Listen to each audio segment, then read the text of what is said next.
Peace, everybody. Sweet Science Boxing Academy. We back with another video. All right, y'all. So first, Netflix had some good news.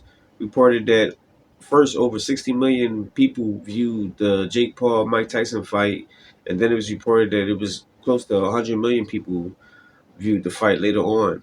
So those some pretty good numbers, and that turns into pretty good revenue for Netflix and the whole streaming company. But now Netflix seem to be facing some bad news because it's reported that they're facing a class action lawsuit because you got tens of thousands of people suing Netflix because of the fight, because a lot of people felt that the fight was fixed, that it was a fraud, and a lot of people actually had bad streaming services during the fight. Like they was getting bad visuals, it was cutting off.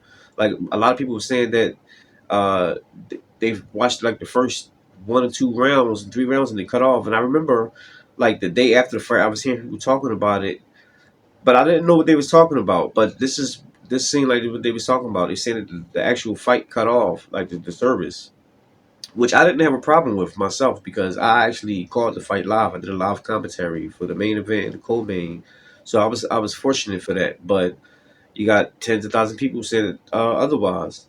So they facing a $50 million lawsuit, and that's kind of bad because the fight didn't turn out to be what was expected. A lot of people came to see Mike Tyson fight. And the reason why it did so well was because of Mike Tyson. Like no one came to see Jake Paul. When Jake Paul came out and that cat daddy with his brother and looking like a Roman person, like a soldier, no one was cheering for him. None of that stuff. But when Mike came out, he got all the roars and hollers and screams and cheers and all that stuff. And it was probably because this probably is most likely the last time anyone is going to see Mike Tyson ever in the ring again, and especially because of that performance. And then you got people who are younger than me who always heard about Mike Tyson but never got a chance to see him fight. They tuned into that streaming service that night too and watched him fight. So the success belongs to Mike Tyson, but they some reason they keep trying to make it seem like it's Jake Paul's success when no one was really there for Jake. Just like 4 years ago when Jake fought in the undercard of Mike Tyson versus Roy Jones, it was the same thing. They did 1.6 million dollar pay per view buys. That was a success between Mike Tyson and Roy Jones. But back then they was talking about like Jake and So it's crazy, but now we just gonna see what's gonna happen with this lawsuit. Like, are they gonna cash people out? Are they gonna try to fight it? I'm assuming they probably gonna try to hold off and fight it as long as they can. But I'm thinking, can people really get compensated for something like that?